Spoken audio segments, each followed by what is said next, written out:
and Rob McGregor welcome you to a place where all kinds of phenomena flourish. Voices whisper ancient secrets, signs and symbols are abundant. UFOs, ETs, ghosts, and even the dead move about freely. Here we meet authors, researchers, and investigators of the mysterious, the strange, and of the inexplicable anomalies that surround us. Step out of the everyday world and take a journey into the mystical underground.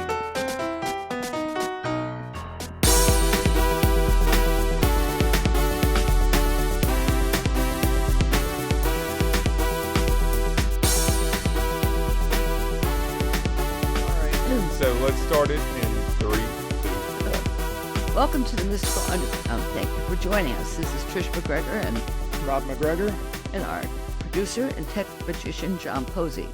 You can go to themysticalunderground.com where we make regular blog posts and where you can find out about our books. Among them are Phenomena, Harnessing Your Psychic Abilities, The Secret of Spirit Communication, Sensing the Future, and Aliens in the Backyard. Our latest book is called Mind-Blowing Synchronicities, the latest science, stories, and research. Trish's most recent novel, White is White Crows, and Rob's is called Tulpas. If you're watching us on YouTube, we would appreciate if you would take a second to click the like, subscribe, and notification buttons so you never miss an episode. If you prefer to listen to the show, it's available wherever you listen to podcasts. Please subscribe there. Okay, our guest today is P.D. Newman.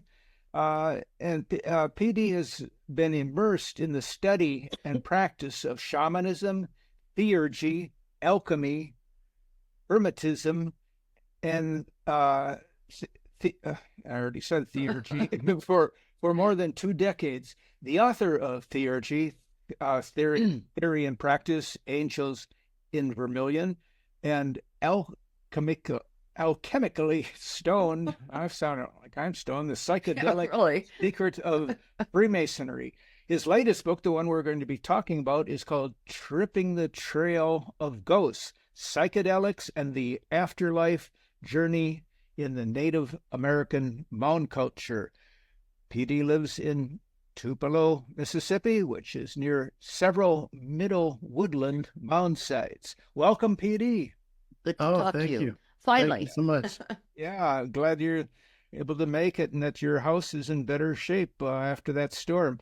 So your book is about, I'm familiar with the mound culture, but your book is about a Native American culture that the term I had never heard of, the Mississippians, which is kind of interesting because I grew up right next to the Mississippi River, but in Minnesota, southern Minnesota. Can you tell us about who the Mississippians were? Sure. They were it's a number of tribes that make up the Mississippians, but the Mississippians came after the Hopewell and Adena cultures. And they first emerged around 1000 AD, although there's some evidence that they might have been around a few centuries earlier. And just like the name says, they occupied the areas in and around the Mississippi River and the Mississippi Valley. Why did they build mounds? Well, there are a number of reasons. And in the case of the Mississippians, they also inherited mounds that were built by the preceding Hopewell and Adena cultures. For example, the Ohio mounds with this great serpent mound. Right. Yeah. Those are Hopewell mounds. Okay. So the Mississippians, in many cases, inherited these, maintained them, oftentimes embellished them. But the purposes that they serve are also many. Oftentimes we'll see just one mound, and then just as often we'll see clusters of mounds. Now, when the mounds are clustered, it's often true that the mound site itself serves as a sort of calendar, so that if you're standing on one mound and you look in the direction of a neighboring mound, if the sun rise, sunset, moonrise, or moonset occur in alignment with it, that's an indication of the time of year, the solstices or the equinoxes. Also, they were preoccupied with the greater lunar cycle, which is a 18.6-year cycle. So basically, where these luminaries rose, with which mound they aligned, indicated to them it was time to harvest, or it's time to till, or it's time to plant, things like that. And they also served as, and this is really what I focus on in the book, as a sort of training ground for what is known as the path of souls. It's an afterlife model, a journey that the soul goes on. And just like we might have rites of passage, indigenous rites of passage for, say, passing a boy into manhood, or in more contemporary terms, a marriage is a rite of passage. It's the movement from one station of life or station of being to another station. And so the afterlife journey is one such rite of passage. Death is a rite of passage. And they would use, in certain cases, they would use the mound site in its entirety as a virtual training ground for the afterlife terrain. The obstacles they expected to encounter, the trials they were expected to go through. So now, have you gone and seen these mounds? I mean, many. I was just at one yesterday. My youngest son and I, we traveled down south to Rodney, which is a ghost town in Mississippi. And near Rodney is what's known as the Mangum Mound, and it is enormous. And this mound is pre-Mississippian, and it's interesting and different from some of the other mounds in that there was known human sacrifice practiced there. And human sacrifice was practiced at a number of different sites, but this is one that is specifically known for that. For what reason were these sacrifices?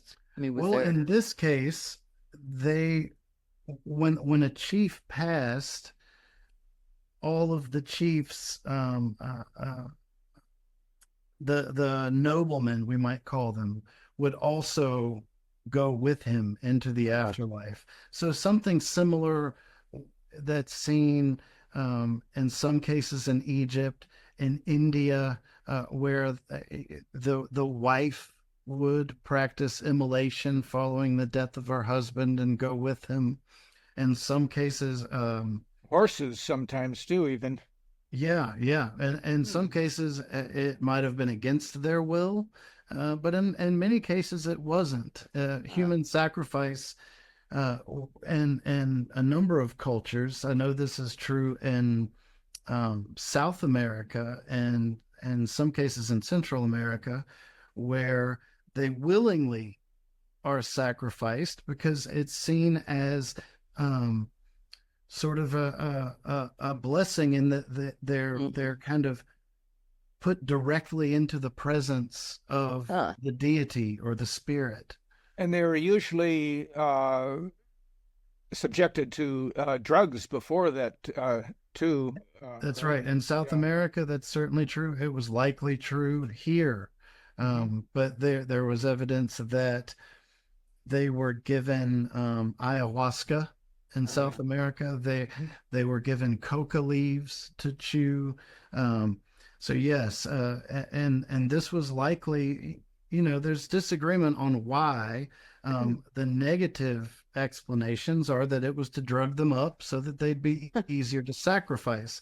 But I think a much more generous explanation, and one that is in line with the way these substances were used in these cultures, was to put them in a proper state of consciousness to be able to pass directly into the domain that they are aiming for, to put them into a trance state so that when they pass, they've already got one foot in there, if that makes sense. Yeah. But they wouldn't use these on horses.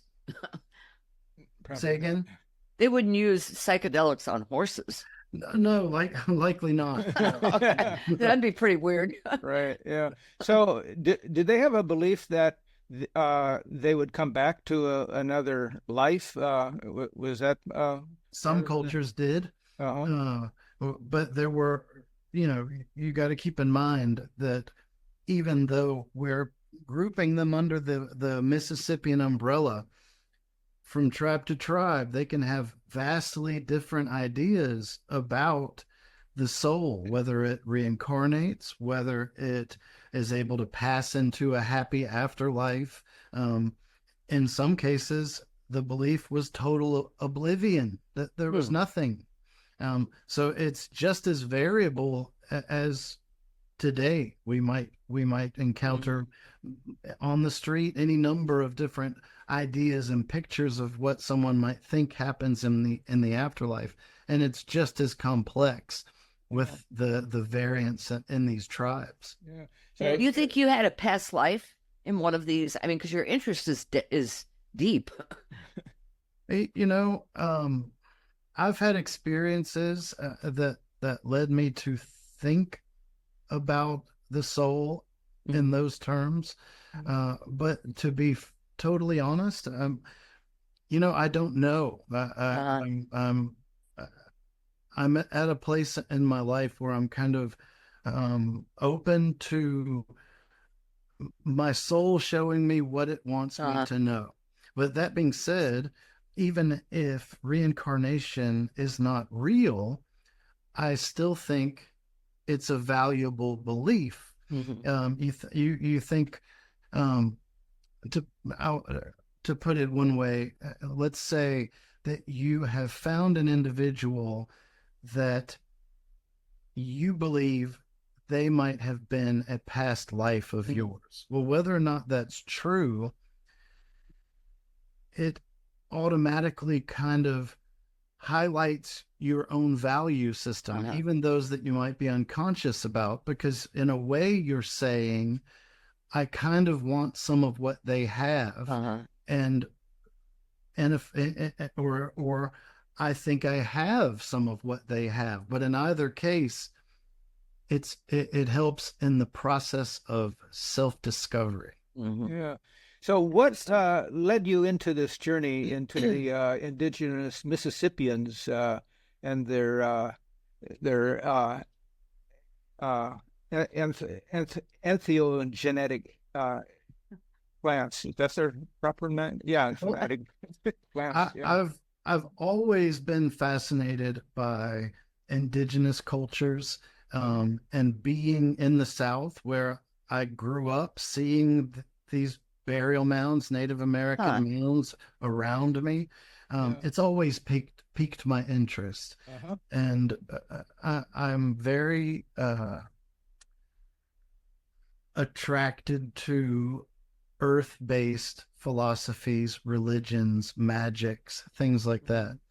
And now what got me interested in the psychedelics was the fact that I'm interested in psychedelics anyway. They've been a major part of my life since I was around 11 years old. Was the first time I had a psychedelic experience, and I was raised Southern Baptist, and nothing against Southern Baptists or anybody who worships in that way.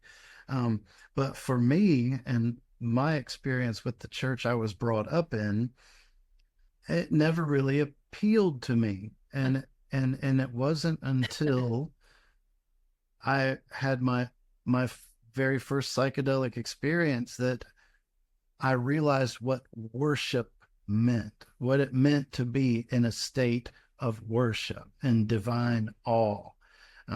So that immediately kind of pulled me in an entirely different direction. Did you have a guide on this first trip? Not really. No. I had a guide that taught me how to identify certain species. For instance, psychedelic mushrooms, the cubensis that grow here, that taught me what time of the year they grow, the markers that separate them from lookalikes. So I had a guide in that sense, but once I got my feet wet, I was pretty much on my own. It was sink or swim, you know. Yeah. So it's fascinating that the psychedelic drugs over history and cultures and great distances have been around for a long time, and it's so it seems to be something of in our nature that's and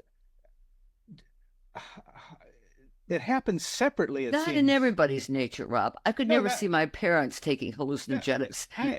I'm talking. No, I know. Yeah.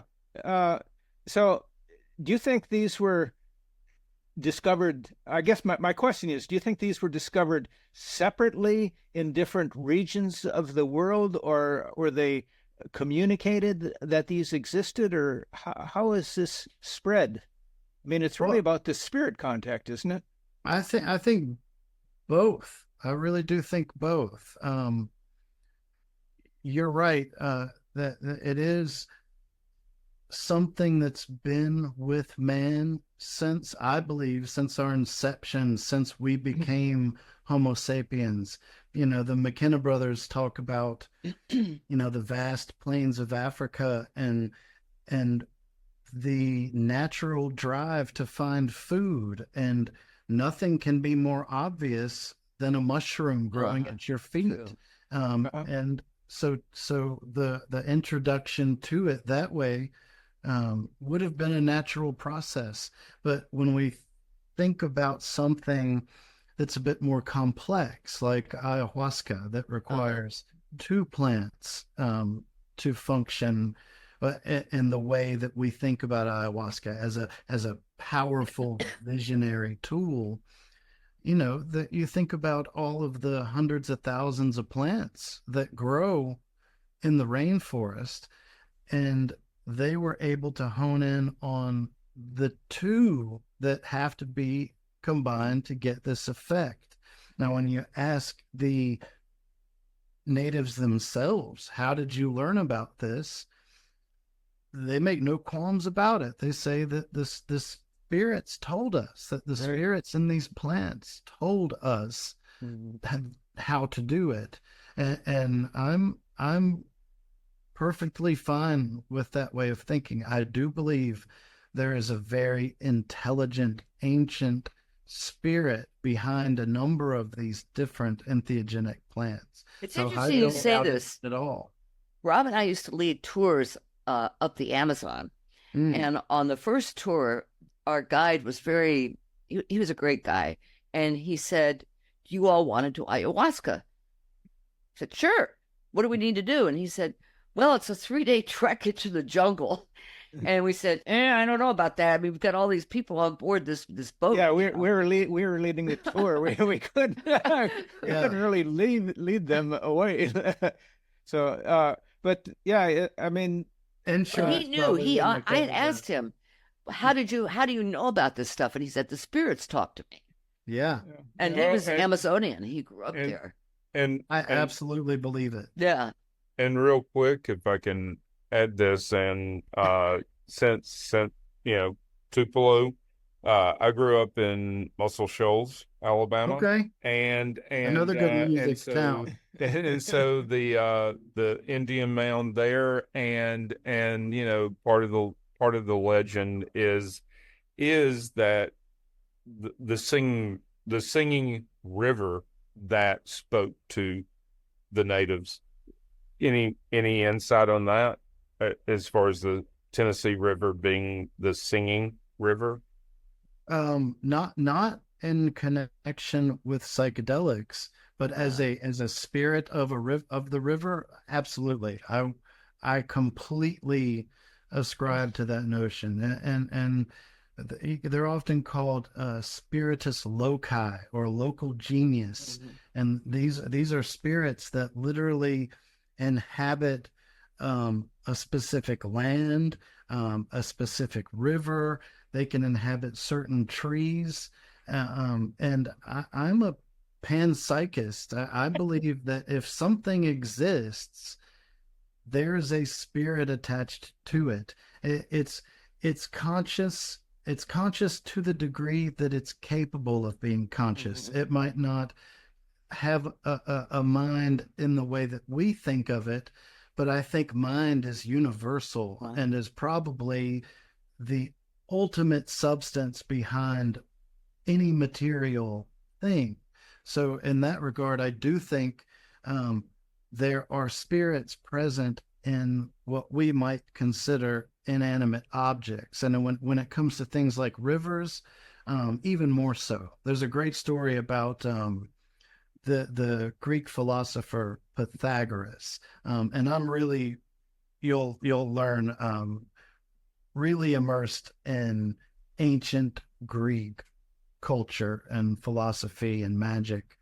But Pythagoras had prayed to the spirit of this river for days and days and days, until finally she emerged in a human form and stood there before him and spoke to him. And these kinds of stories are easily dismissed as, myths or allegories or just plain made up stories. But I've had experiences very similar to that, even in our day and age. So I don't doubt it in the least. Yeah. I believe that Jung also believed in spirits of things like rivers. That's right. Yeah. Yeah. That's right. And he, he was a doctor. He's a scientist. Right. And so naturally he had to go about discussing these things in a way that was acceptable to the medical establishment. So he talked about it in terms of projection. Right. That you projected a portion, an archetype, some kind of unconscious content as mobilized and is projected into the thing in your environment that is the most fit receptacle for whatever that content is, but you read between the lines, and it's Jung was a mystic. That he may have been a psychiatrist, but he was also a mystic. That's right. He was a mystic through and through. Yeah. You wrote another book, Alchemically Stoned, the Psychedelic Secrets of Freemasonry. I had not know about any connection between psychedelics and Freemasonry. Could you talk a little bit about that? Sure. Yeah. So, like I said, I had been experimenting with psychedelics from a very young age, and that it was mostly with things like LSD and psilocybin and cannabis. But I knew about NN-DMT, dimethyltryptamine, and it was kind of, to me, it was like the holy grail of hallucinogens.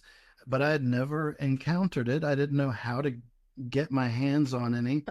So it kind of assumed this kind of mythical quality in my life. And I ran across a book that talked about organic sources that had DMT in them and gave methods for extracting it from the plant. And so I acquired some of this plant matter, which at the time was Mimosa hostilis, also known as Acacia tenuiflora, and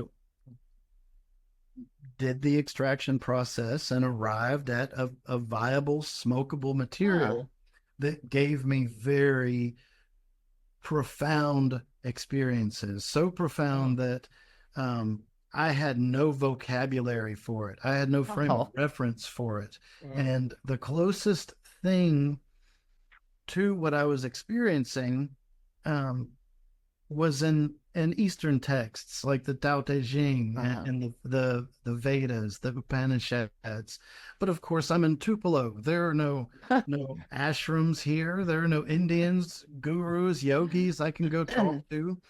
But I had read in books on Western magic, different authors talking about how Masonry was in possession of many of these same mysteries as some of these Eastern cultures. And Masonry is very visible in the South. It's something that, if your father's one, chances are you're going to be one. And even if you're not, 9 times out of 10, your grandfather was. So I looked into Masonry. I found a lodge, found 2 Masons that would sign my petition. Never thought I'd get in, but I got accepted. And I went through the first degree and was very impressed with what I was encountering. Went through the second degree, even more profound material is laid at your feet. But then I get to the third degree, and the third degree is a mythodrama, a ritual that's based on a mythological story, a sequence that, unbeknownst to you, you're going to play the main character in it. And it's a death and a resurrection kind of a ritual. Well, central to this ceremony and to this myth is acacia. There's an acacia, and it's placed on the grave of this individual, of you, but the main character in this myth. And you got to remember, the whole reason I got involved in Masonry was because of these experiences I was having with DMT, and I had extracted that DMT from Acacia tenuiflora. So I thought to myself, wow, what are the chances that I'm going to see this same plant here in this ritual? And the ritual itself is about death and resurrection, which is some of the experiences I was having, entering the realm of the dead. That's a really good synchronicity. That's what I was going to say. And fascinating. I pushed it down, because I thought, this is confirmation bias. You need to meet the ritual and its symbols on its own terms. So I put that out of my mind and continued with my studies.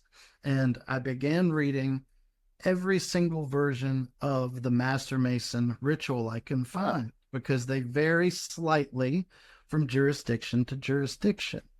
And come 2011, my wife is enrolled at Ole Miss. She's pregnant with our third son, Bacchus. And I'm reading Count Cagliostro, who himself was a mystic and an alchemist. I'm reading his version, which is known as the Egyptian Rite of Freemasonry. And in it, the candidate, the one being initiated, walks up to the master's altar, and there is a goblet, a cup.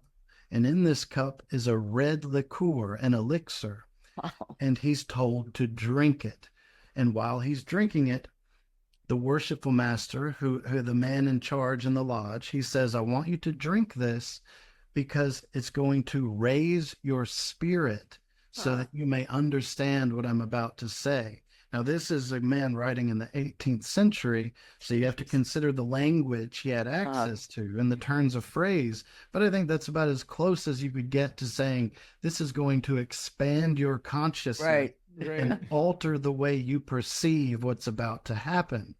And while he's drinking it, he says, what you're drinking is made from the prima materia, the first matter of alchemy. And he says, this is nothing other than the acacia, which was given to you in the degree of Master Mason.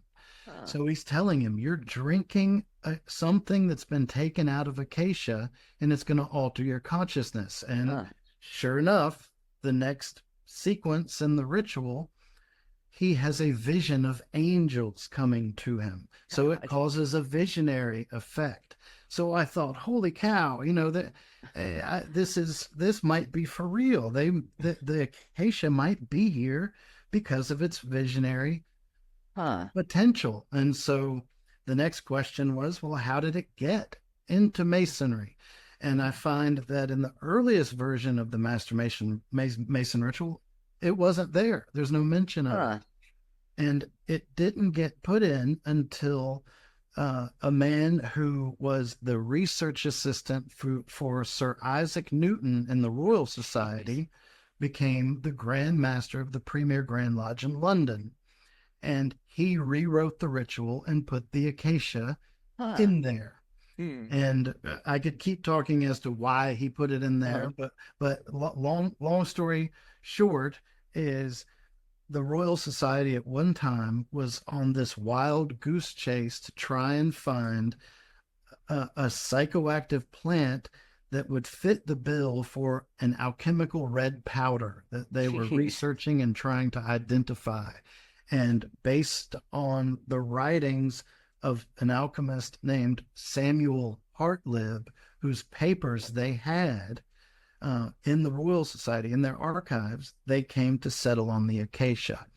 So because of its visionary potential and its role in alchemy, it got inserted into Masonry, where today it's still there, only in the form of a symbol. But at one time, they were actually drinking. Jeez. So now it's just symbolic. That's interesting. Now it's just symbolic, and but the clues are still there that for anyone who looks at that with the right eyes and puts enough elbow grease into it, they'll arrive at the same conclusions I did. So it's a symbol, but it's also an invitation. Right. What kind of plant is the acacia?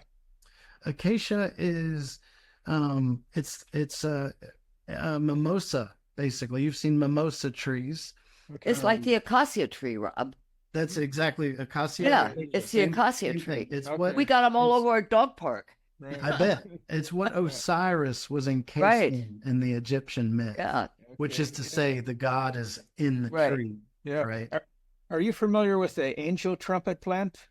Very. Yeah. Yeah. So our daughter's backyard is full of those, and she was taking care of some animals for a while, dog sitting, and she was very concerned that the dogs would get into the angel trumpets. But it seems like, if you even get near them and take a nap underneath one, you might start having a psychedelic experience. There are lots of stories about that.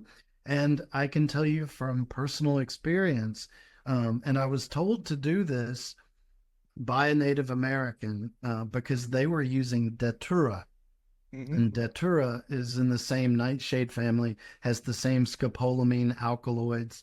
And he said that, yes, it was consumed. It was also used externally as an oil, which immediately made me think of the flying ointments of the early witches and how they would mix mandrake, which is in the same family with the same alkaloids, in with certain oils and smear them on their bodies so that they could fly to the Sabbath.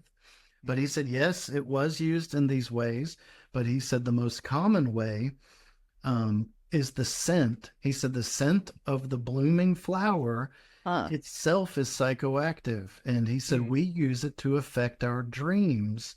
And he told me to take some, place them next to my pillow, and report back to him on what dreams I had and how vivid they were. And he was absolutely correct. Just the smell of it is enough to induce some psychoactivity. Yeah. What about?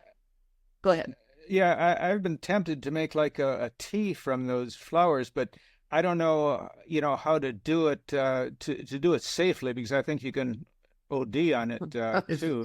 It's very dangerous. Yeah. You need to, if you're going to do it, it's one of those things that you really do need a guide that knows how much is safe to use. But I've been experimenting with it for a long time. I've used it in fumigations. I've rolled it up with tobacco. Yeah. I've eaten small amounts. I've added small amounts to teas. But the safest way to use it, and a method that is, even though it's safe, is still effective, is to make an ointment out of it with beeswax and oil, and boil or heat the flowers up in an oil, whatever your preferred oil is, coconut oil. And then, just like with any salve, add some beeswax pellets to it until it gets to a consistency that you can just kind of smear it on, and start by the way I started, rubbing it on my wrists, and see how that played out. The next time I'd use it, I'd put it on my wrists and the back of my neck. And then I'd do wrists, back of my neck, and my feet, all of the places on your body, your belly button, right? That can safely absorb and get it right into your bloodstream. That's what I'd recommend if you are interested in pursuing a relationship with the spirit behind that plant. We'll call you PD. Yeah. I don't want to be responsible for Rob's death. I'm always here, and to be honest, I relish the opportunity to just get to nerd out on this stuff. Right, yeah. What about with the acacia blooms? What can you do with those?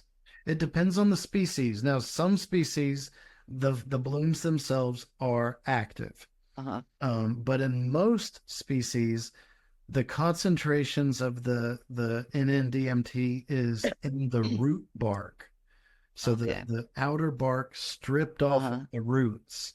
And you'll notice it's a brilliant vermilion crimson color, which is why my second book is called Angels in Vermilion, because it was used as a pigment to make a vermilion dye for fabrics. I wonder, sometimes the acacia trees at the dog park have iguanas that are just like frozen in the tree. I just wonder if they've been eating the bark, if they're like totally stoned or something. It's possible. There's a great book by an Italian ethnobotanist named Giorgio Samarini, and it's called Animals and Psychedelics. And he basically goes through all of the known relationships between animals, insects, and the psychedelic plants that they form a relationship with. Wow. But even with ayahuasca, with the Banisteriopsis copy vine, which is the ayahuasca proper, it doesn't have DMT in it. That's in the Psychotria viridis leaves, but the MAOI is in the vine. And that's what ayahuasca, that's what it means, vine of the soul, or rope of the dead, because it's like a rope.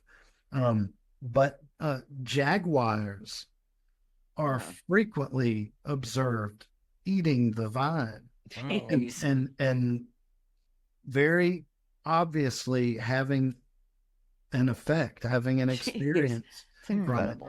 And Terence McKenna, there's a funny part in his book True Hallucinations. I love that where book. He talks about he and his brother went to La Chorrera in search of ukuhe, a DMT paste that was active without the necessity of an MAOI.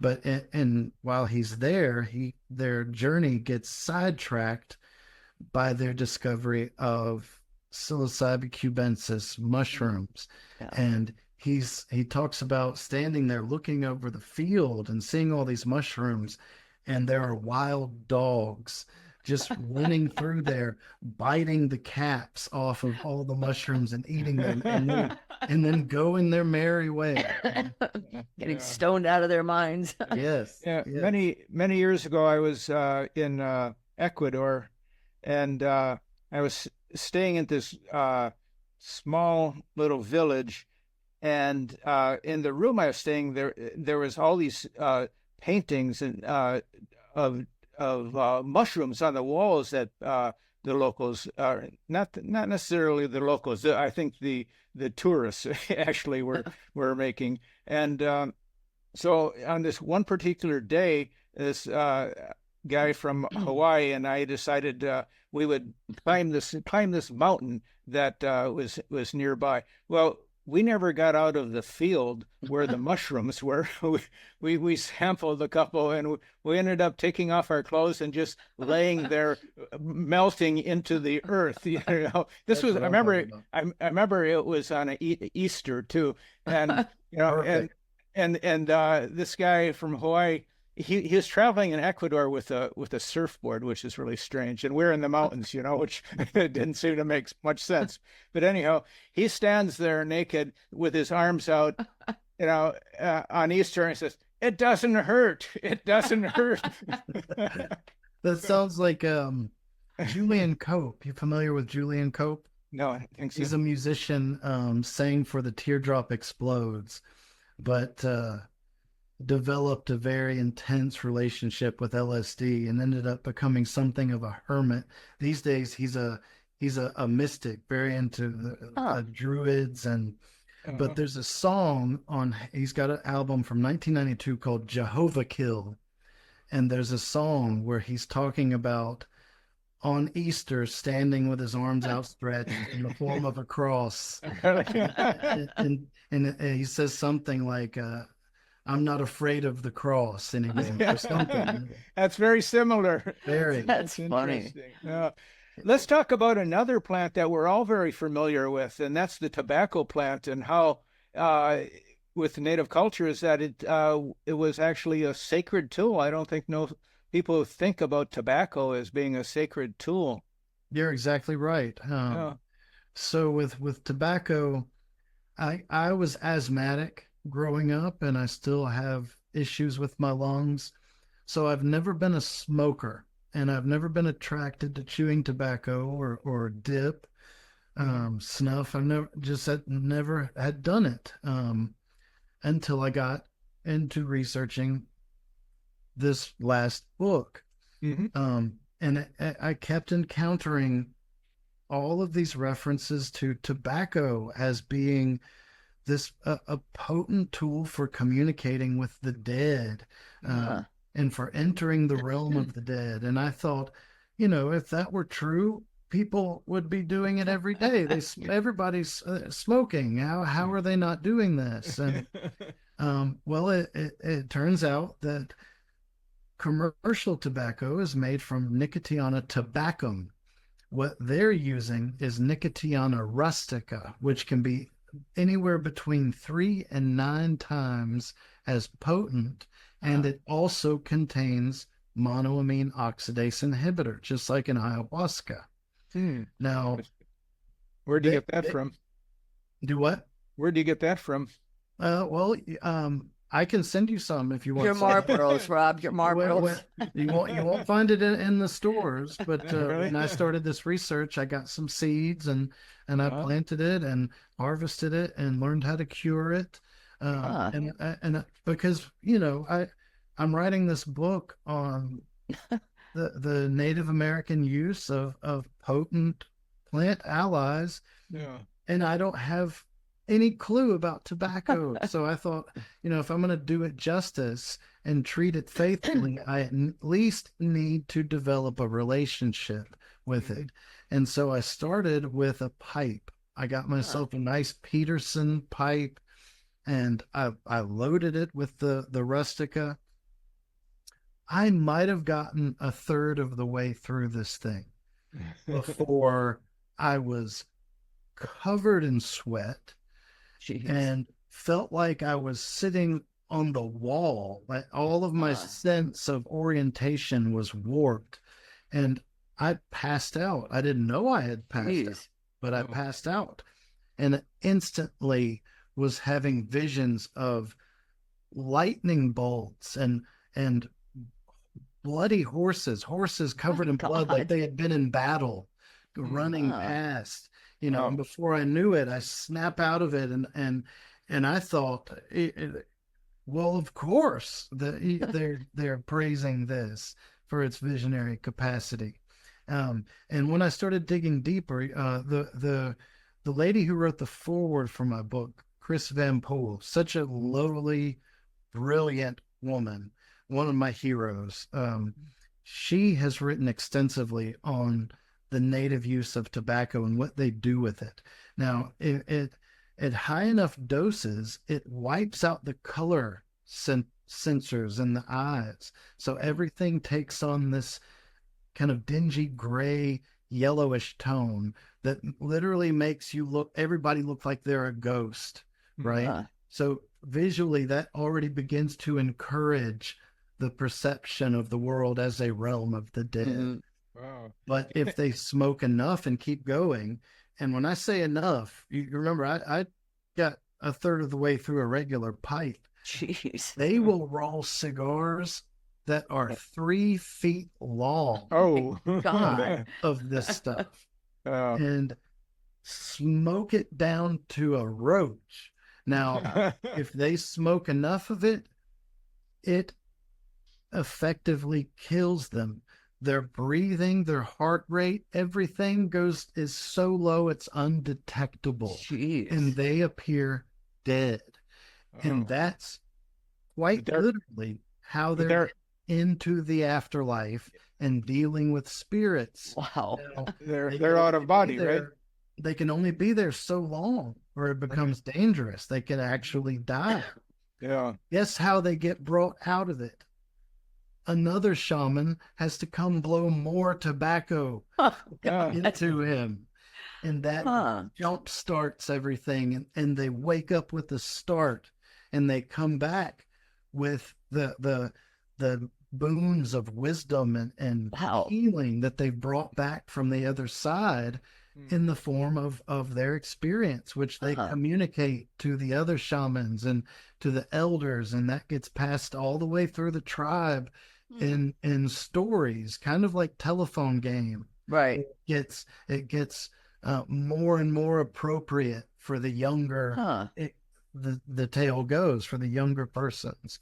But these become living myths for them, often involving their ancestors, because in indigenous cultures, ancestor worship is a very prevalent thing. Your ancestors are just as, if not more important than spirits. I'm reluctant to say gods because our Western concept of God is quite different than these beings they're interacting with, even though they would qualify as a deity.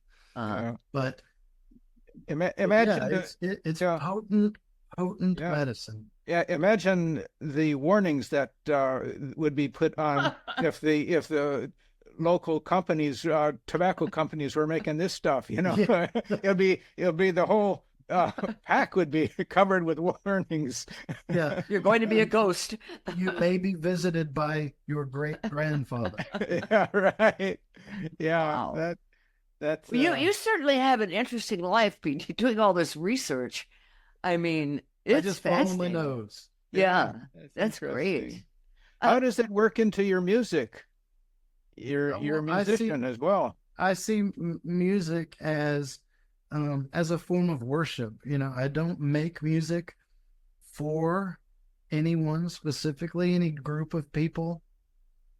I simply make it as best as I can. And in that's my prayer. That's my act of worship. And I do incorporate a lot of ritualistic elements. And like I said earlier, I'm very infatuated with ancient Greek models. And for them, there are 7 planets, which are the 7 planets visible to the ancients, including the sun and the moon. Well, those 7 planets also correspond to the 7 tones and music. And these are seen to have correspondences. They in turn correspond to the 7 colors in the spectrum. So I'll construct music in order to capture something of a planetary essence. And this is true of the modes also. In Greek music theory, there are 7 modes that can be played in addition to those 7 keys. So you have ways of combining planets, So let's say I want to make something of a song that represents me and my wife as being married. I might choose the key that corresponds to Leo, the sun, because Leo is in the ascendant in my natal chart. For hers, I'll choose the planet from her ascendant and play in that mode. So I'm the key, she's the mode, and then I will, let my inspiration go where it goes, and I call on the muses. I call on the specific deities or spirits that already embody something of the essence in which I'm trying to participate via the construction of this music. So my approach to music is very much sacred. Now, that being said, as an owner of a production company, I get approached by any musicians from any genre that have something very different in mind. So I'll have to limit my mojo, when I'm working on something specifically for somebody else. But usually I'm able to sneak something in there. What's your sun sign? I'm an Aries with a Leo rising. Leo rising, that's right. Double fire. That's interesting. Yep. What about your wife? She is a sun sign. She's a Libra, and in her ascendant, I believe, is Cancer, but don't let me lie to you. No. Interesting. What's your moon, do you know? Libra. So my moon is perfect. Yeah. Yep. Jung said that's the perfect relationship. And it really is. Yeah. We are definitely partners in crime. That's great. PD, what happened to the Mississippians? Why don't we got a real off base there? That was great. Well, it's just like with other cultures that seem to have just disappeared. Yeah. A big part of it was the colonization. Their entire way of life was basically taken away when the colonists came over. Right. A good example is raiding, war. We think about war as something terrible, and it really is. And the way we do war, modern Western cultures, it's terrifying what we're capable of. But for them, the name of the game and how you received honor was through war and through your ability to successfully raid other tribes. And that being said, they also expected to be raided. And in this, it wasn't a simple fighting over trivial matters. It was very cosmological also. Right? Everything was cosmological for them. Even so they were like, we think about sports as we go and watch a football game or a basketball game. It's seen as recreational, as fun, but they had ball games and a game called Chunky that is sacred to them, is as sacred as going to a temple and worshiping. And in this, one team represents the powers of light, the other team represents the powers of darkness. And when they play this game, whoever wins or whoever loses, for them, there are cosmological repercussions. And they also used it as like a form of divination in a way. If the powers of darkness win, what does that say about our harvest season or next year's crop?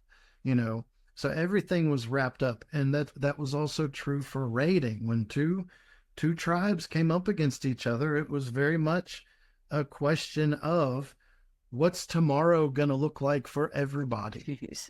Well, and I just have to say that the powers of darkness still firmly reside in West Georgia, and the powers of light live in Tuscaloosa, Alabama. So I'm just saying we still execute those rituals every single year. Yeah. I love it. So they were like spiritual warriors in a sense, right? Yes. Yeah. So so the reason I said all that, when the colonists came in, they put an end to that real quick. Yeah. I remember a quote where one native chief, he said, we do war like you do baseball. And there's layers of meaning there, because remember, baseball for them, that's sacred.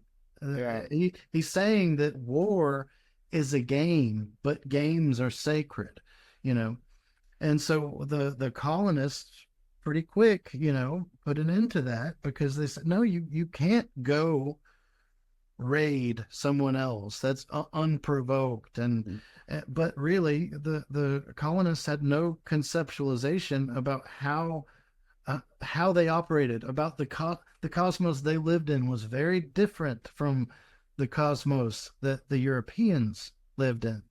And and a lot of the Mississippians are still around. They're just around under other tribal names that you would recognize, the Cherokee, the Ojibwa, or also known as the Chippewa, the Osage. These are the remnants of the Mississippians still here today. So they didn't just disappear, but their way of life almost totally did. Yeah. And they should be teaching this stuff. This is fascinating. Isn't it fascinating? Yeah, it is. Right. I mean, Megan would be interested in all this, our daughter. Yeah, this is really interesting. Yeah. Well, thank you. This has been great. Yeah, this has been great. Our hour's up, but we could just keep talking to you. Yeah, hours up already? We just I know. Yeah, I know. That's great. Really enjoyed it. Yeah, this has been terrific. Thank you, Petey, and we're glad you're safe. Put your head on.